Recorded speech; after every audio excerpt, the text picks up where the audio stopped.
Hello and welcome to Media Chats, a platform where media professionals and experts to delve into trending topics and share industry insights. I'm your host, Xu Yawen. Chinese President Xi Jinping has embarked on a state visit to Russia, scheduled between Wednesday and Saturday. This visit coincides with Russia's Victory Day celebrations on May 9th, marking the 80th anniversary of the defeat of Nazi Germany in 1945, which brought an end to the Second World War in Europe. This year also marks the 80th anniversary of the victory in the Chinese People's War of resistance against the Japanese aggression. Its conclusion means that the global fight in the World Anti-Fascist War reached complete victory. How will President Xi's visit to Russia further deepen bilateral relations? Why are stable China-Russia relations crucial for regional and global stability? Will the world learn from the lessons of 80 years ago to preserve peace, or are we heading toward a more turbulent future? For more, we're joined by Mr. Chen Weihua, EU Bureau Chief of China Daily, Eugen Pavlov, journalist with Sputnik News in Beijing, and Angelo Giuliano, a Swiss-Italian political analyst based in Hong Kong. So, Mr. Chen, let me come to you first. We know President Xi Jinping's state visit to Russia comes at the time of frequent high-level interactions between the two leaders in recent years.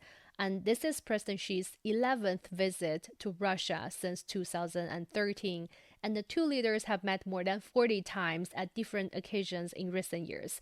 So what do you make of the timing and the significance of this trip? What signal does China hope to send to the world through this visit? First of all, thank you very much, Yavin, for having me on this program. I think, your question actually answered very well.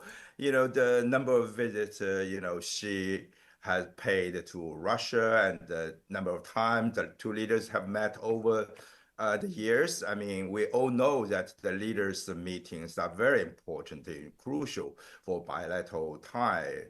And this is a very, important time, the 80th anniversary, what Russia called the Great Patriotic War. I think China and Russia and then the Soviet Union obviously make the biggest sacrifice, and we all sort of China and Russia, the permanent five member of the UN Security Council.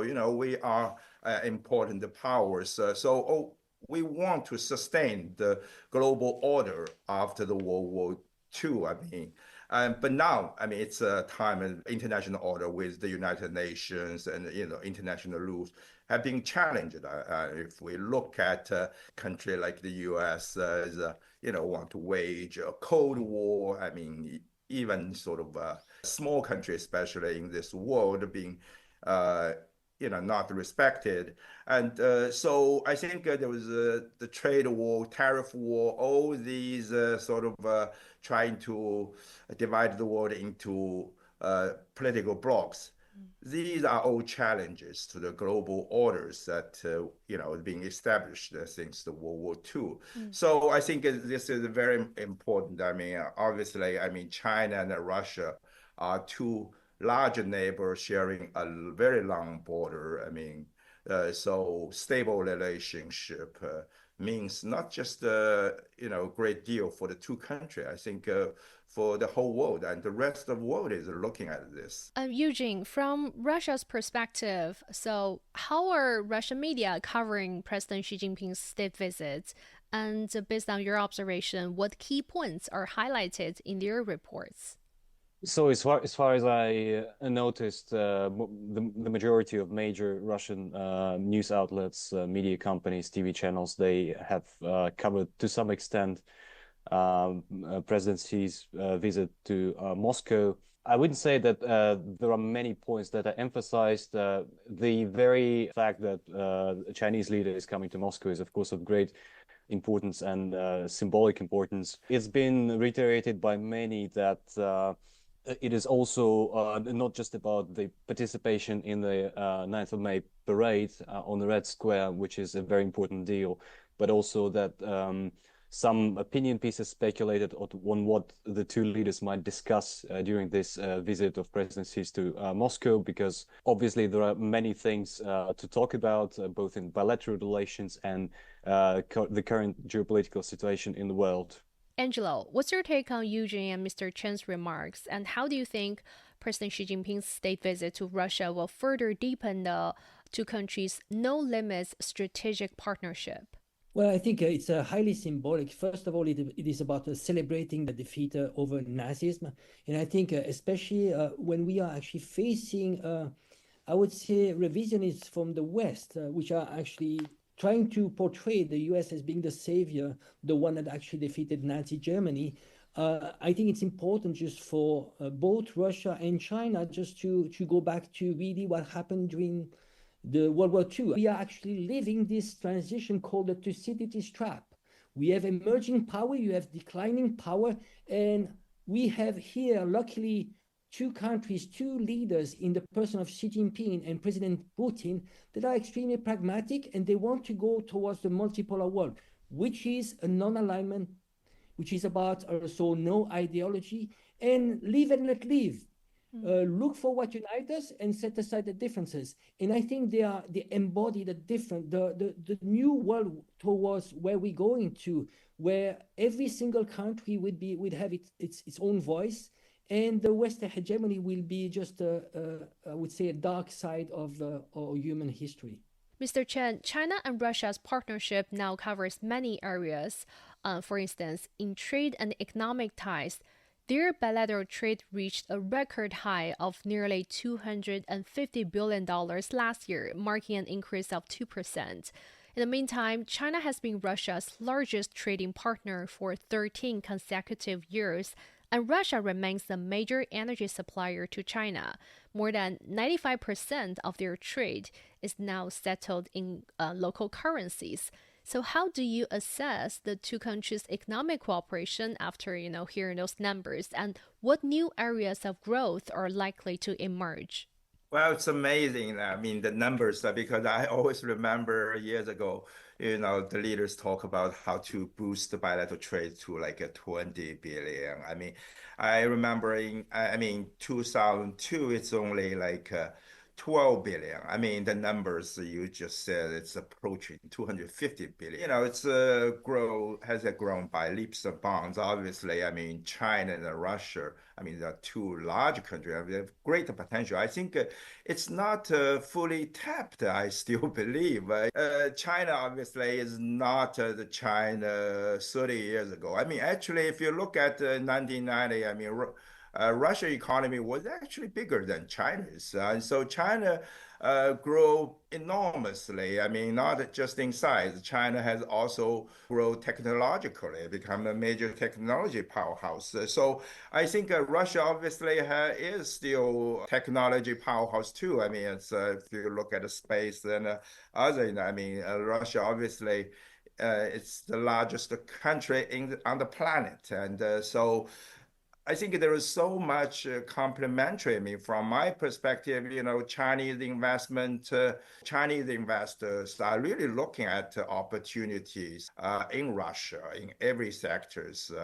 Given Russia has a unique advantage that many other countries don't really have. I mean, if you look at even the Far East, the Russia Far East, I mean, it's a huge area to be explored. I mean, for bilateral cooperation. I mean, the manufacturing. I mean, the supply chain. I mean, China is the biggest manufacturing powerhouse in the world. Russia could be integrated into this supply chain. There is so much to do. I mean, obviously, what we're seeing is the phenomenal progress of Russia natural gas pipeline, energy supply to China. I mean, that's very important for China. I mean, so all these are very complementary. I look at the space exploration. I mean, we heard many news every few weeks about China's progress in this regard. I mean, so I think China obviously can learn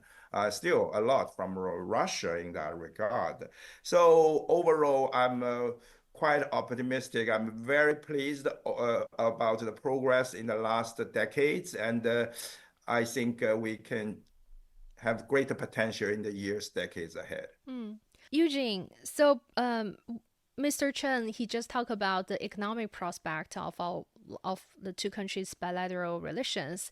If we look at the cultural exchanges and people-friendly measures, we could see that the two countries have placed a growing emphasis on this sector. For instance, like they have held each other's national years to promote cultural understanding through like tourism, media exchanges, and they have also actively supported youth exchanges programs to ensure that future generation can better understand with each other's values. So could you share with us some examples in those fields and how these initiatives and efforts bring people of the two countries closer? Thank you for the question. I think that both governments understand very well that good relations between the two countries, the key to that is good people-to-people relations. And there's been a lot of emphasis on cultural and humanitarian exchanges, educational. The thing here is that, in my opinion, it is like long-term investment. So sometimes the fruits, you'll see the fruits of that in maybe even a generation. So on one hand, we already in the last decades, we've seen that the ties between the two countries, the relationships between the two people, they're definitely improving. China has become much more recognizable in Russia. Being a foreign journalist in China, I see that a lot of people know many things about Russia, and when they hear where I come from, the reactions are usually very positive. So I think there's been a lot of progress on that part. And we have a very long history, and for the most part of this history, our relations have been very good. As far as the example, so I think that very small things can make a huge difference. And one of these examples of these cultural ties that I can think of now is that a couple of years ago in Moscow, I attended a concert, and then I interviewed this young Chinese lady who participated in that concert. And then she told me a story as I interviewed her.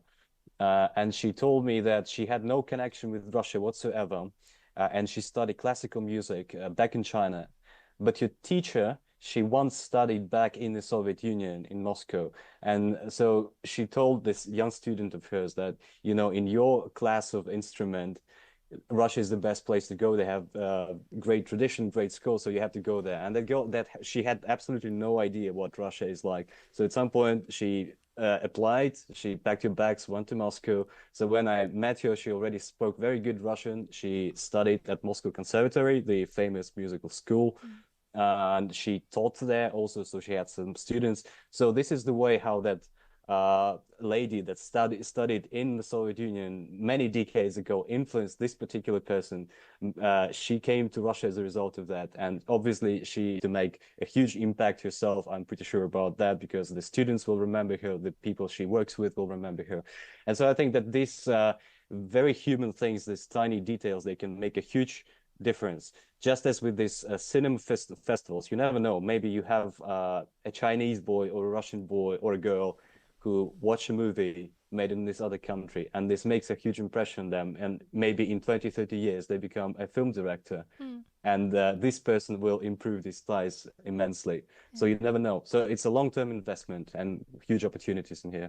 Yeah, speaking of that, actually, Mr. Chen, like for me, I know some senior people, they either had studied in Russia or spoke Russian, the language, and also like growing up in our generation, we read literature like books that's written by Russian writer. Like, is that something that how our two countries' history in the form of music, art, literature carry forward, right? What's your like thought on that? Spasiba, Eugen.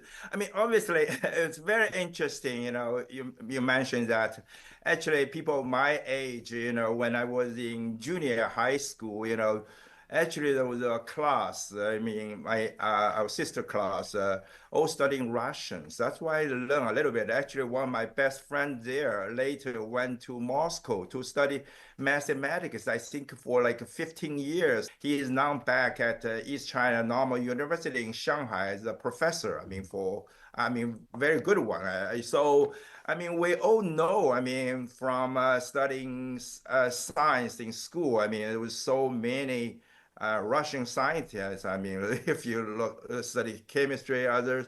So I think people obviously respect a great deal of Russian. You talk about the ballet, you talk about the music, art, science. So I think this is a border, which had a huge impact on human progress. So we should be thankful for those Russian civilization, Chinese civilization, I mean, Indian civilization, European civilization.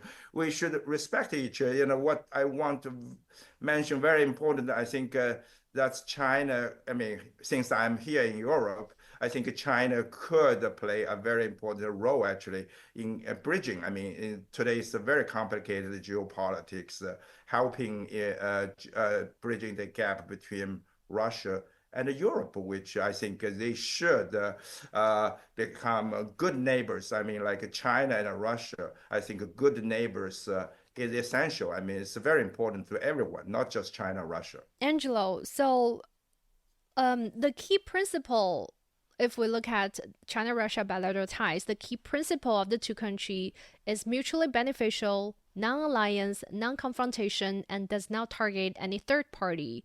So how do you view the trend of this everlasting friendship between China and Russia? And also, what positive effect does it have in terms of major power relations around the world? Well, it's just the fact that it's a completely new, different approach. It is about the carrot strategy as opposed to the stick strategy. When you look at how Trump is treating even its allies, it is about the stick. It's about threatening. Now here, what Russia and China are doing, it's a strategy of engagement. Let's see what we can do together. What are our common points? Where can we grow together? When you do that, you actually build up this engagement and you have more leverage and you actually avoid confrontation because you start to have mutual benefits, mutual interests, and a better future this way. When you look also at the complementary, it's very pragmatic too. Let's not forget that Russia needs as much as China needs Russia. They have a future that is tied together. And at the same time, you see there's a growth of trade, there's a growth of cultural exchanges, and they are putting together this actually strategy through BRICS, this strategy of multipolar world. Now the world has changed. You have major countries that need to have a say in this equation. I'm talking about Brazil, I'm talking about India, and the whole global south. So what is inspiring here is that both Russia and China are leading the way by example. And it's not about talking, it's about doing. Not much talk. It's all about action, investment, infrastructure, trade. Those actions speak much more than empty words of when we look at from the West. They're talking about alliances. It is not going to be like this with China and Russia. Those are extremely, we are talking about the next decades, the next centuries. They are shaping the future of this multipolar world. Mr. Chen, I want to come to you to discuss 80 years after the World War II. We know this year marks the 80th anniversary of the victory in the Chinese People's War of resistance against the Japanese aggression. And during the Second World War, China fought against Japan for 14 years. That was from 1931 to 1945. And by doing so, it prevented Japan from coordinating avoiding a two-front war for the Soviet Union.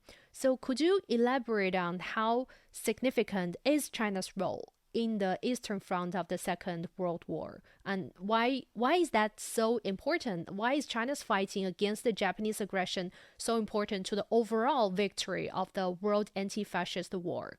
Definitely. I mean, we all know there was the Nazi Germany, imperialist Japan was threatening the world, I mean, in those years. And so it's especially important to mark this 80th anniversary because, we are seeing the Western world trying to rewrite history.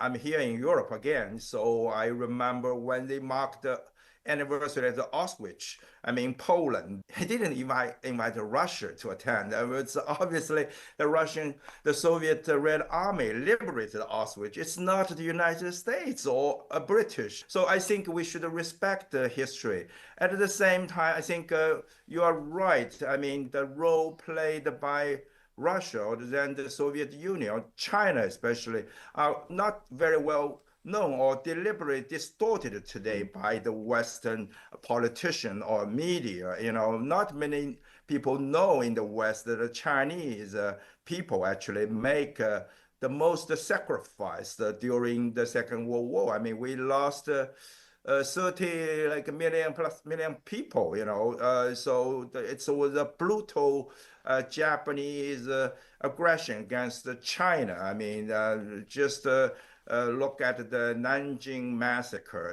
That's the darkest episode in human history, I would say. So, and the China, of course, because of the Chinese people's resistance, and so the Japanese Imperial Army could not become a much more threat. They are aligning obviously with Nazi Germany to threaten the Soviet Union in those years or other countries. We always mark the like flying tigers, the American army is helping China. But we should also remember actually the Soviet Union at the very beginning also provided military aid, army, all those assistance to fight against the Japanese.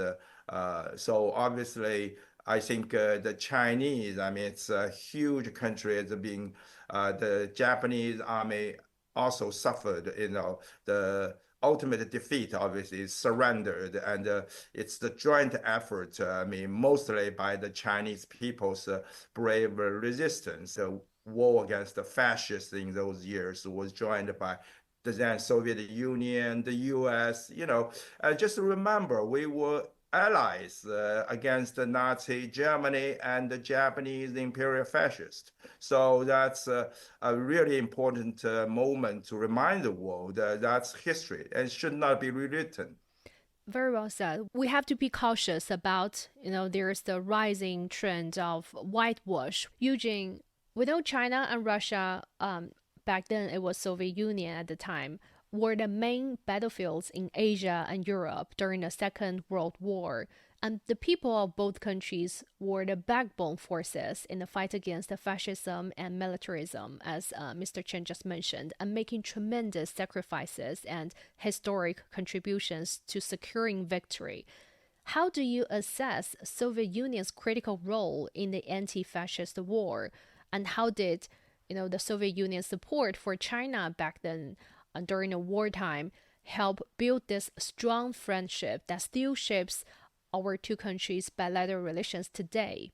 Thank you for the question. So first, on the first part of your question, obviously the Soviet Union carried the brunt of the fighting in Europe, and it's quite preposterous when Donald Trump is saying something like America was like this, basically the only country that had the victory for everybody. Obviously, it's not true.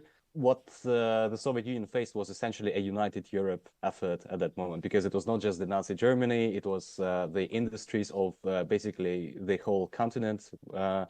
It was many, tens of thousands, hundreds of thousands of recruits from different countries. So again, apart from Germany, Hungary, Romania, Finland was an ally, Bulgaria even, that was once liberated by the Russians from the Ottoman Empire, but they took the side of the Nazis in that part.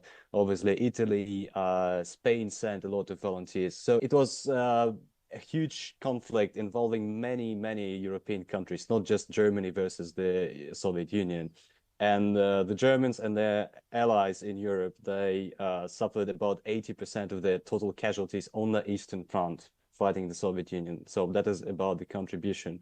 Of course, the Soviet Union made a huge sacrifice in terms of manpower and national wealth loss. The current numbers stand about 25 to 28 million people that were lost in that conflict. Practically every person in Russia today and in many other post-Soviet countries, they have somebody in their family who were a casualty in that conflict.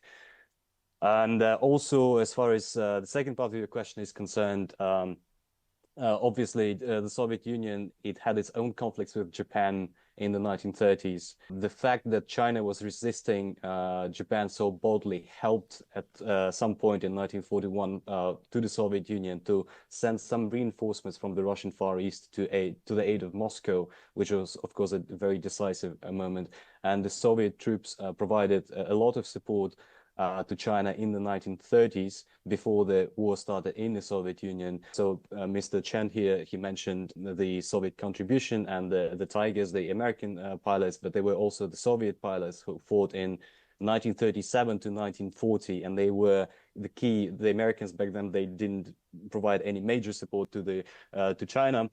And it was mostly the Soviet pilots who denied this Japanese advantage in the skies. And the contribution, the biggest battle was the Battle of Wuhan. They actually started fighting the Japanese in the Battle of Nanking. And even in 1938, there was this daring mission when the Soviet pilots, they bombed the Japanese-occupied Taiwan, which was just a crazy mission.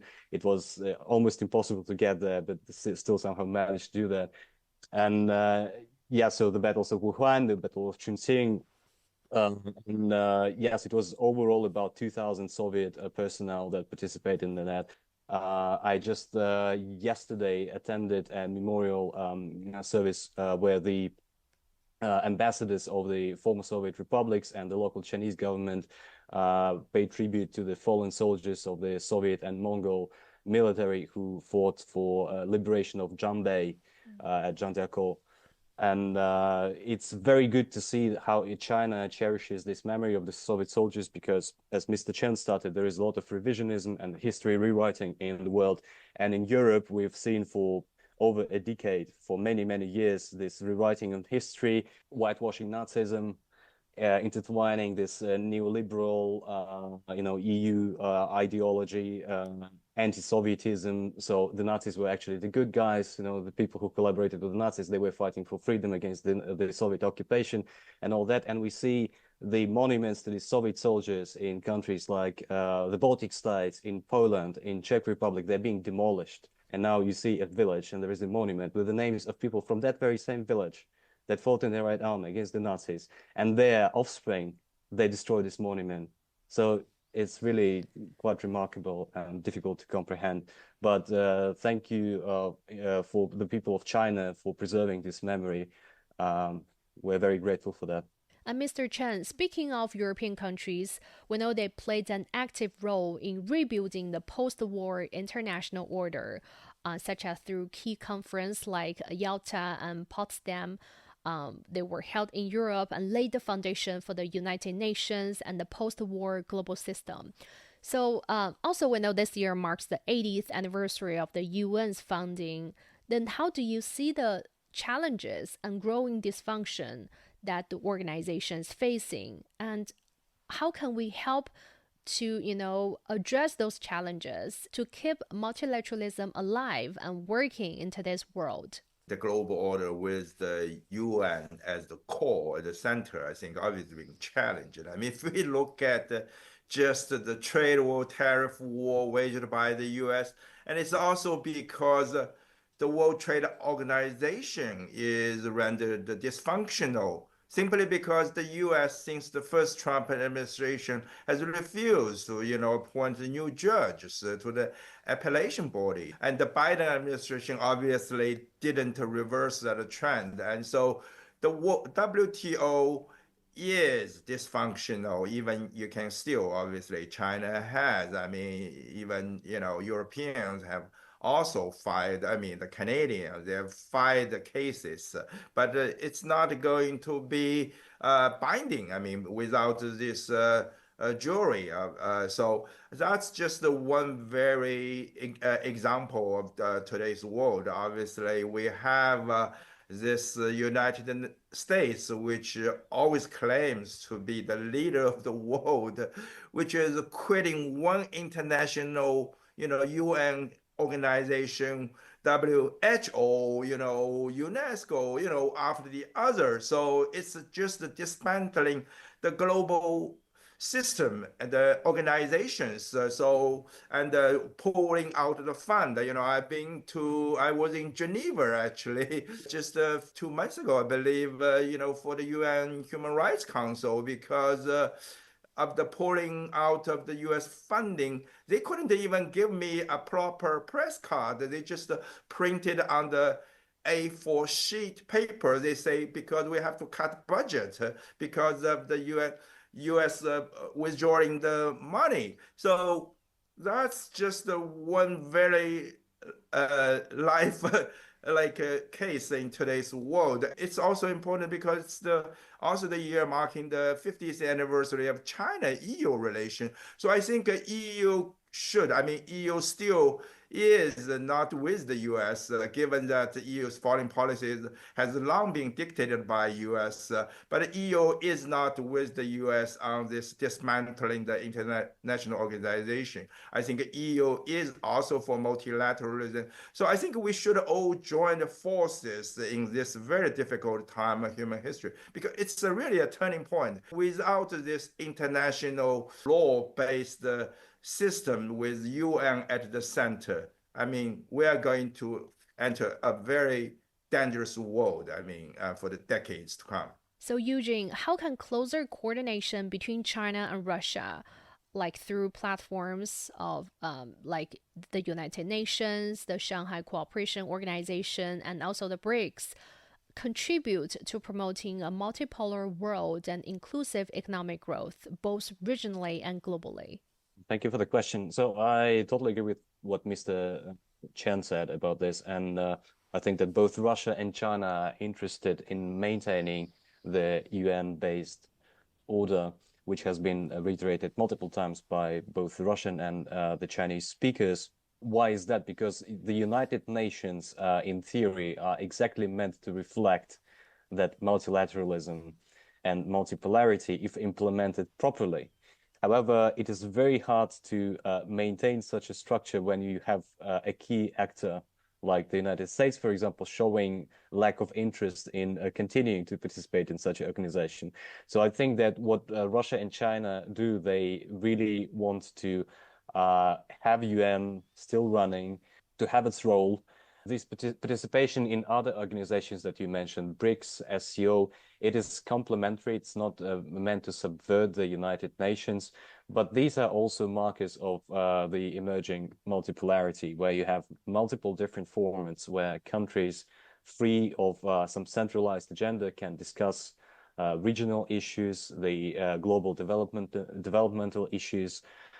So I think that the very existence of such new formats, it already shows both the efforts and the changing reality of the international system. Angelo, so Chinese President Xi Jinping proposed this global security initiative 3 years ago, advocating for a collaborative approach to security rather than the zero-sum game where one nation's security comes at the cost of another. So how do you understand this initiative, and in what ways might they complement or strengthen existing international efforts to uphold, UN-centered multipolar world order? Well, as Eugene just said before, the problem is that the West, I would call it the collective West, because you have the US and you have a lot of vassal states in the EU, and I would say Japan, Australia, and South Korea are all also following the US agenda. Why is it so? Why do we have those structures? It's very simple. First of all, I would say that there's a decredibilization of those international agencies because of the US, why they've been using them, and also their veto power. Their veto power has been it's been extremely abusive. When you look at all the decisions of the majority of UN countries against the genocide in Israel, well, it's a decriminalization. When you are talking about international order and you actually breach everything whenever it doesn't go into the direction you want it to go, so there's a decriminalization, and this is in the aspect of those international organizations. I'm talking about the IMF, the World Bank, the World Health Organization, because those institutions are completely controlled by a few, and they are extremely undemocratic. Now, why we have BRICS, why we have those parallel institutions, is because a lot of countries are not being treated fairly by those international institutions, including, and also I would say, as Eugene said, it's not about replacing. It is about when you don't find a solution through the UN, you need to find other bodies, alternative, to start a new rules. Mr. Chen, so as we have noticing this growing challenges to multilateralism, how is China demonstrating its commitment through frameworks like the 5 Principles of Peaceful Coexistence and the Global Security Initiative? Could you share with us some examples as well? Yeah, I think it's very important that you mentioned this 5 principles, which actually was the first put forward in the 1950s. It was like 10 years, more than 10 years before I was born. So, but I think it's very relevant, even today. Especially, I would say, I mean, when you also mention this global security initiative, I think because China firmly believe, I think these principles have been now widely recognized, respected by the international community, especially in the global south, because China believes that a country is large and small, should be equal. I think China never attached, China, for example, had the famous Belt Road Initiative. China never sort of impose conditions that would infringe others' sovereignty. Internal China's foreign policy is based on these 5 principles, and China is well known for non-interference in others' domestic affairs. We're not, again, it's like a G7, others like ganging up on against other, with this mindset of a zero-sum game. China firmly believes this win-win mindset. If you look at this trade war, tariff war, it's all zero-sum. It's a lose-lose game. No one wins. Everyone is going to be worse off, period. And so China believes even you win bigger than it's still good. It's okay.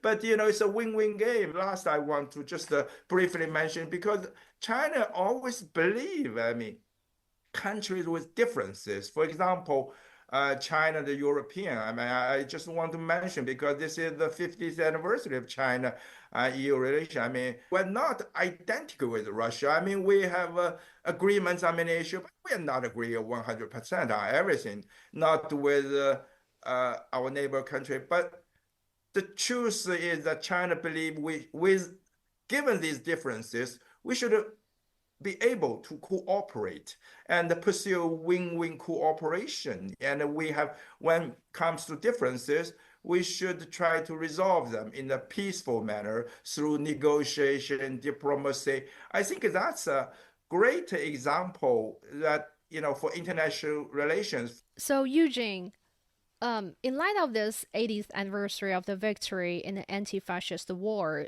how can China and Russia work together to defend the legacy and oppose efforts to, as other guests mentioned, whitewash fascism and militarism, and also promote this multilateralism and global security? Well, honestly, there is very little you can do.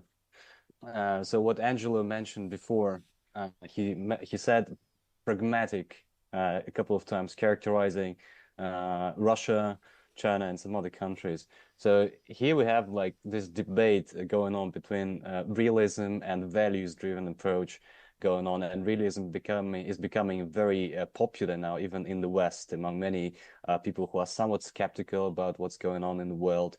And I do believe that realism and pragmatism is a much better foundation for multilateral, peaceful, win-win cooperation globally in the world in a more democratic fashion. At the same time, when you understand that certain things might be dangerous, so you just you try to understand your partner, you try to be in their shoes, what they might do, how they might react to this or that action. So this is definitely a much better framework to work with. But on the other hand, there is one major weakness with realism and realist-based approach, is it ignores a lot of things that are irrational the human factor, and that in fact, you, for example, may build a very good economic relationship with a country or with the region, for example, and you believe, well, they have so much to lose if they break this relationship, if they sacrifice this economic ties that we have built, for example, but they will still do that. You know, if there is an irrational motivation, they will do that, even if it doesn't benefit them, even if it is gonna hurt them a lot, they will still do that. And there's a lot of room for manipulation over there. One of the things we're talking today, and something that Angelo also mentioned before, and probably Dr. Chen also, is that there's so much relationship between this history of Nazism in Europe, for example, and modern day European Union, maybe. So how is it intertwined? I think the explanation is very simple, is that behind every major Western European-based ideology, a framework of thinking, international order, there is one very simple idea, and it is the idea of superiority. And it is actually a thing for every culture and every civilization on the planet in every part of history, but here it's been perfected, really. And so behind the Nazism or behind the liberalism, there is the same idea that we are the best. It might be based on your, I don't know, on how you look, or it may be based on what values we have, but it is very difficult to convince people that they should not consider themselves superior. So that they should not maybe revisit their history and return to greatness. So how do you do that? There is very little you can do when people are going to shoot themselves in the foot. But what you can do, I think, is that, and returning back to President Xi's visit to Moscow, is that you can hold to your own. You can maintain understanding. You can oppose rewriting history, at least within your own country. And why so many people have been paying attention to what leaders are coming to Moscow for May 9th, is that these are the leaders that show to the world that they have a somewhat independent stance. Angelo, so in your view, what lessons can the international community learn from the experience of the Second World War to, better safeguard today's peace and stability? Well, it is hard to say, especially when you have this whitewashing, you have the rewriting of history. And also keep in mind that most people in the West, sadly, when you talk about average Joe, he will tell you, whatever he would tell you, is actually learned not from history books, but from Netflix and Hollywood. And there's also, as Eugene just mentioned before, there's an emotional factor there. People are extremely manipulated through emotions. And that's what Hollywood does. That's what those news media do 24 hours a day. And this is why when you look at the policies of Russia, both Russia and China, they have been relaxing the visa procedure just to visit their countries. And by doing so, you can imagine someone who's been brainwashed his whole life by Hollywood, all those billions of dollars spent by the US State Department into demonizing China. Well, those people, everything they know about China is all grim, it's all negative. Well, 24 hours for those people, the first 24 hours going to Shanghai, for example, they would land into Pudong Airport, extremely modern airport. They would take the train, the fast train, the fastest they've ever seen. They would arrive in Pudong and they would see a city bustling, extremely modern, people being happy. Then they spend the evening, in a busy street and just realizing that how similar we are. And the same I would say for Russia. There is a few people, YouTubers and personalities like Tucker Carlson. He went to Russia, to Moscow, and he went into a grocery store and he started comparing the prices. And he started realizing, oh, well, the metro here in Moscow is extremely clean, very modern. People are nice to me and so on. And this is a wow moment. It's a wow moment. And this is why somehow you have some elites in the West, they want to actually build those walls because those are inconvenient truths. You see, when you go to both Moscow and Beijing and Shanghai, well, you won't see extreme poverty, people living in the street. You won't see that. It's extremely marginal. And you would just realize, well, maybe we have a problem. And I would say fight ignorance because the stage average Joe, and this is on purpose. I'm not blaming average Joe in the West. This intense propaganda. But I would say most of people in the West are at the first stage, the lowest level of awareness, which is they don't know that they don't know. And I would say the first stage of wisdom is that when you realize you know that you don't know, and then you start actually being curious and you start being humble. And I'm coming from my personal experience. I actually really thought on my 30 years ago when I came to China, I really thought that in the West we had a better society. And slowly, 30 years later, coming from my own experience, I feel extremely humble right now. So lastly, Mr. Chen, so looking ahead, how do you see China's role evolving in shaping the future of global peace, stability, and cooperation in the years to come? Well, I would first say I agree with what Angelo said. I mean, completely. I think the Western propaganda against China, I mean, against Russia too. I mean, it's just totally absurd. But it's very successfully brainwashed a lot of their citizens. I mean, that's sad. Though hopefully more people in the West, in Europe, in America would go to China, see for themselves. And, I am not saying China is a paradise. There is nothing to improve. I mean, China is being an evolving story, has been learning, improving over the past decades. Everybody witnessed China, knows that very well. They try to portray China as a sort of try to topple the international system. But obviously, with what the US has been doing for just these past 100 days, people know who is actually trying to undermine the global system. It's not China. And China, like most, say, country in the global south, obviously want to improve the global system, because they're not very well reflected. As others mentioned, for example, World Bank, the IMF, China, India, the developing country obviously should play a bigger role. The BRICS, the Shanghai Cooperation Organization, others, the G20 even, could play a much better role, in complementing the global system. The U.S. administration, especially even with just looking the last few years, the Biden administration, they try to lead the world into a new Cold War, dividing the world, and they've been making provocations even against China, multiple fronts. I mean, on the Taiwan question, in South China Sea, China's, East Asia. So I think they are obviously trying to lead the world into a new Cold War, if not another major world war, hot wars, a nuclear war even. That would be a disaster for the whole world. Europe suffered the most from the last Cold War. If you ask the Germans, I mean, it was country being divided into two. So I don't think Europeans want to go back to another Cold War, new Cold War. So we should join forces to resist this new Cold War effort and, sustain the global system.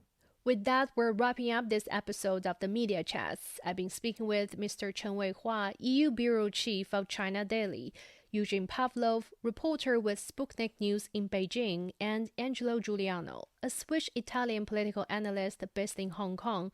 Thank you so much for watching. Bye for now.